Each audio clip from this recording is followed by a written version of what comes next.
It started with the V-2's screaming engine, barely scratching the edge of our atmosphere. Today, we engineer titanic monsters capable of erasing cities in a single blink of an eye.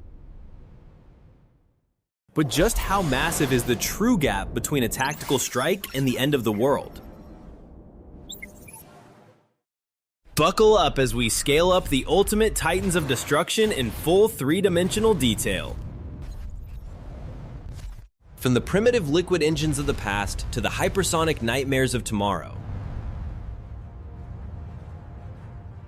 we will dissect the engineering marvels that keep the world in a delicate balance of terror. Witness the sheer scale of these machines when placed side by side with the humans who built them. Prepare to dive deep into the silos, the submarines, and the physics of suborbital flight. This is not just a comparison of size, but a journey through the evolution of absolute power. Every rivet, every thruster, and every warhead tells a story of scientific ambition and fear.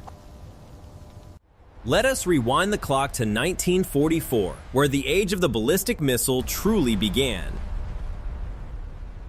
Standing at just 14 meters tall, the German V-2 rocket was the grandfather of them all. Powered by a volatile mixture of ethanol and liquid oxygen, it was a temperamental beast. Notice the external graphite rudders on the fins, used to steer the exhaust stream manually. It could barely reach the edge of space, delivering a 1-ton warhead with terrifying unpredictability. Though small by modern standards, its shadow looms large over every rocket that followed it. Moving forward into the Cold War, we meet the infamous Scud-B, the Soviet tactical workhorse. Slightly shorter than the V-2, but far more mobile, designed to launch from rugged trucks. The single-stage liquid engine was simpler, more robust, and could be fueled in the field. Its steel airframe was built to survive the harsh conditions of the battlefield deployment. While not accurate enough for precision strikes, its psychological impact was undeniable. The Scud became the symbol of missile proliferation, appearing in conflicts across the globe. Compare the human figure next to these early rockets. They are large, but still comprehensible. But as the nuclear arms race heated up, the missiles had to grow to cross entire oceans. We now enter the era of the Intercontinental Ballistic Missile, or ICBM for short. Hidden deep beneath the American plains lies the LGM-30 Minuteman III, a rapid responder.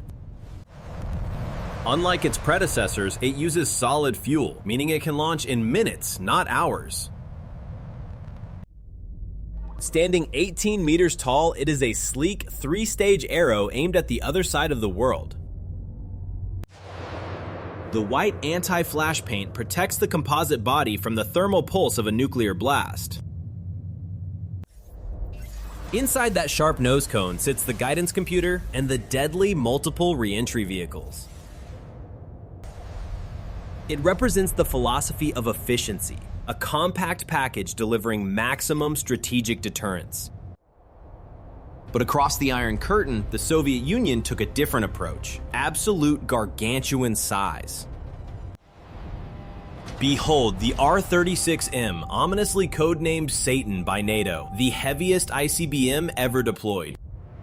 Towering at 34 meters, it dwarfs the Minuteman and makes the human figure look microscopic.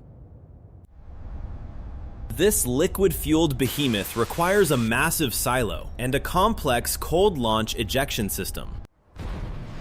High-pressure gas shoots the 200-ton rocket out of the hull before the main engines ignite. The sheer diameter of the fuselage allows it to carry 10 heavy warheads and countless decoys. Its surface is covered in dark thermal coating, designed to absorb the heat of hypersonic flight. Standing next to it, you feel the crushing weight of the Cold War's mutually assured destruction. The grid fins at the base provide stability, folding out only after the missile clears the silo. It is a monument to brute force engineering, a weapon designed to overwhelm any defense system. But the land was not enough. The superpowers sought to hide their titans beneath the waves.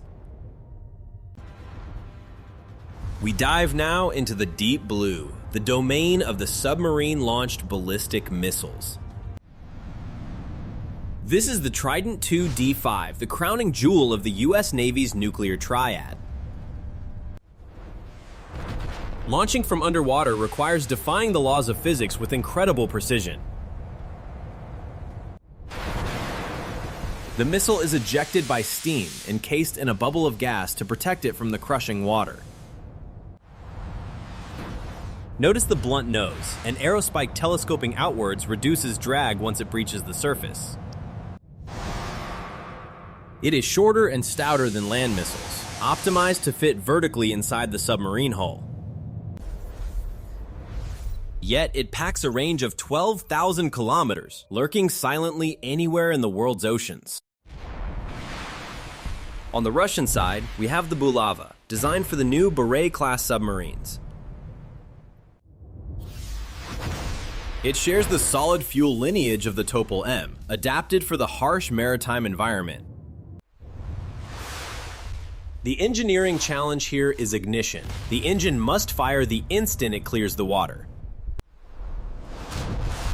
A fraction of a second too late, and the missile falls back down, crushing the submarine below. These underwater titans ensure that a surprise attack can never wipe out a nation's ability to retaliate. From the silent depths, we move to the mobile monsters roaming the vast landmasses of the East. Fixed silos are easy targets for satellites, so engineers put these giants on wheels. Enter the Chinese DF-41, one of the most mysterious and capable mobile missiles today. The sheer length of the launch tube requires a massive 16-wheel heavy-duty transporter. It can navigate off-road terrain, hiding in tunnels or forests, ready to launch at a moment's notice. The digital camouflage pattern on the canister helps it blend into the rugged landscapes.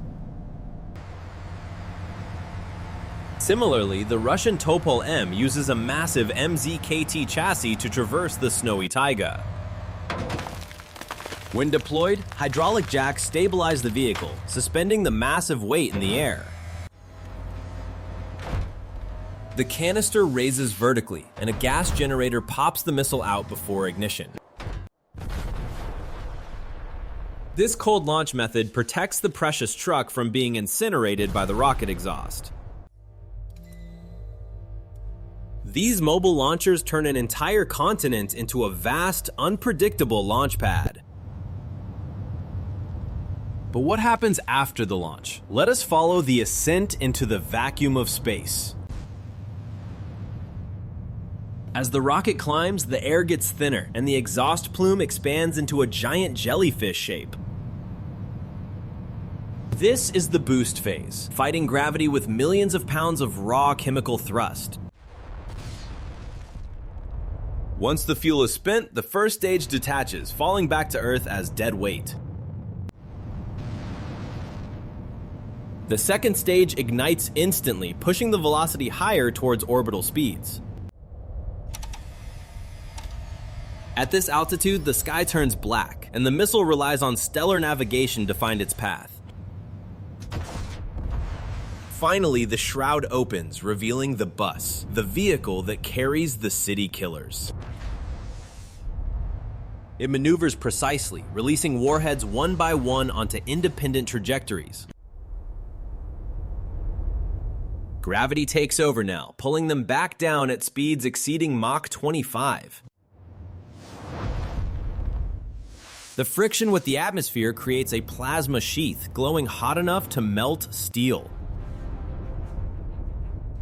Only the advanced carbon-carbon heat shields keep the nuclear payload safe inside. This is the terminal phase, the unstoppable descent that defense systems struggle to intercept. But technology does not stand still. We are now entering the terrifying age of hypersonics. Meet the RS-28 Sarmat, the successor to Satan, designed to render all defenses obsolete. It is the largest missile ever built, capable of flying over the South Pole to bypass radars. But the true terror of the Sarmat lies in what it carries inside its nose cone, the Avangard. This is a hypersonic glide vehicle, a weapon that rewrites the rules of ballistic flight entirely. Traditional warheads fall like a stone in a predictable parabolic arc, easy for computers to calculate.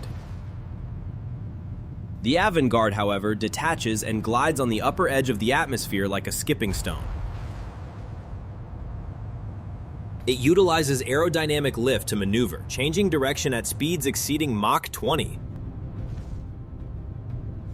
The friction is so intense that the glider is enveloped in a cloud of ionized plasma.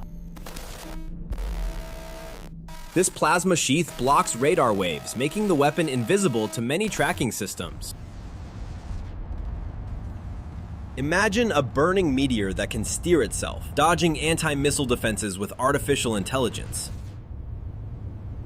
It represents the pinnacle of material science, surviving temperatures of 2,000 degrees Celsius.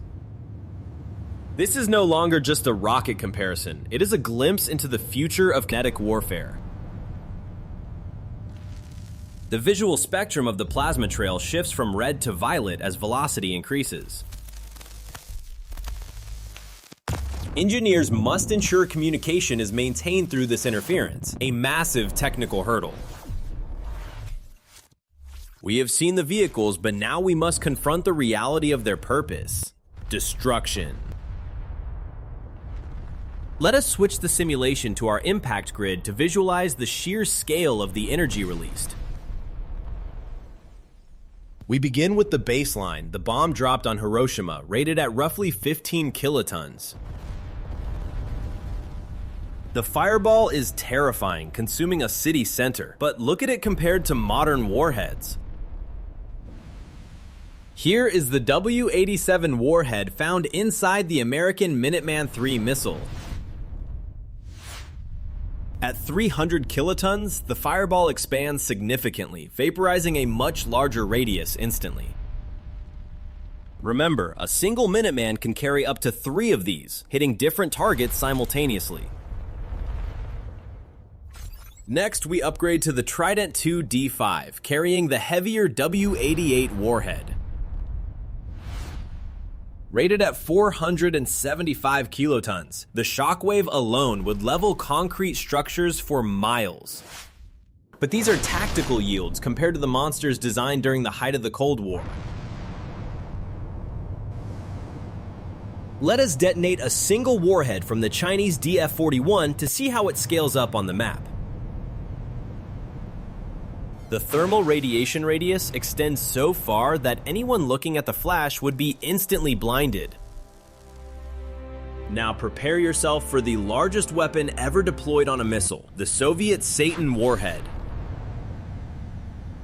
We are talking about 20 megatons, a yield so massive it is hard for the human mind to comprehend. The fireball alone is larger than the entire city of Paris, reaching high into the stratosphere. The shockwave would circle the globe multiple times, shattering windows thousands of kilometers away. If we place the Tsar Bomba alongside them, even the Satan looks small, at 50 megatons of yield. Although never mounted on a missile, it represents the theoretical limit of our destructive engineering. This visual comparison reveals a chilling truth. We have mastered the art of creating our own extinction. But engineering is not just about the yield. It is about the precision of the delivery system. Modern missiles use star trackers and gyroscopes to hit a baseball stadium from another continent. This combination of pinpoint accuracy and overwhelming power creates the strategy of deterrence. It ensures that no nation launches first, knowing that retaliation would be swift and total. The guidance systems are the unsung heroes, correcting for wind, gravity, and even the Earth's rotation. As we line up these Titans one last time, notice the evolution of their shapes and sizes. From the small V2 that terrorized London to the black giants capable of ending civilization, they stand as silent sentinels, technological marvels that we hope will never fly in anger. The complexity of the pumps, the chemistry of the fuel, the heat shielding, it is all breathtaking. Yet their beauty is inextricably linked to the ultimate horror they were built to unleash. As we look at the Sarmat towering over the rest, we see the culmination of a century of warfare. But perhaps the most powerful weapon is not the missile itself, but the diplomacy that keeps it grounded. We have scaled the heights of physics and engineering only to find ourselves on the edge of a precipice. The silence of these machines in their silos is the sound of safety for billions of people. Looking at the Trident surfacing, we are reminded of the hidden power lurking beneath our calm oceans. The mobile launchers remind us that threats can emerge from anywhere, disappearing just as fast. And the Avangard shows us that speed is the new currency in the global balance of power. In this video, we have traveled from the past to the future, from the ground to the edge of space. We have witnessed the cold logic of ballistics and the fiery passion of rocket science. It is a testament to human ingenuity applied to the most dangerous purpose imaginable. But understanding these machines is the first step in understanding the fragility of our world. The physics are neutral. It is the intent behind them that defines their moral weight. As we conclude this visual archive, take a moment to appreciate the sheer scale of what we have built. These are the titans of our age, the modern dragons sleeping in their caves of concrete and steel. May they remain asleep forever, serving only as reminders of what we are capable of. Which of these engineering titans impressed or terrified you the most in this comparison? Was it the underwater stealth of the Trident, or the sheer brute force of the Russian Sarmat? Or perhaps the hypersonic speed of the Avangard gliding through the upper atmosphere? Let us know in the comments below and suggest what massive machines we should compare next. Should we explore the largest tanks, the biggest submarines, or perhaps the most powerful lasers? Your feedback drives our simulations, helping us build more detailed and accurate models. Do not forget to subscribe and hit the bell to join us for the next journey into the scale of the universe. We release new mega comparisons every week, pushing the boundaries of three-dimensional visualization. Thank you for watching and for being part of this exploration into technology and history. Until then, keep looking up and appreciate the fragile peace that these giants silently guard. This has been a detailed look at the ballistic missiles that shaped our modern world. From the ashes of the Second World War to the cold vacuum of orbital spaceflight, We leave you now with the final lineup of these mechanical titans in all their glory. Goodbye, and stay curious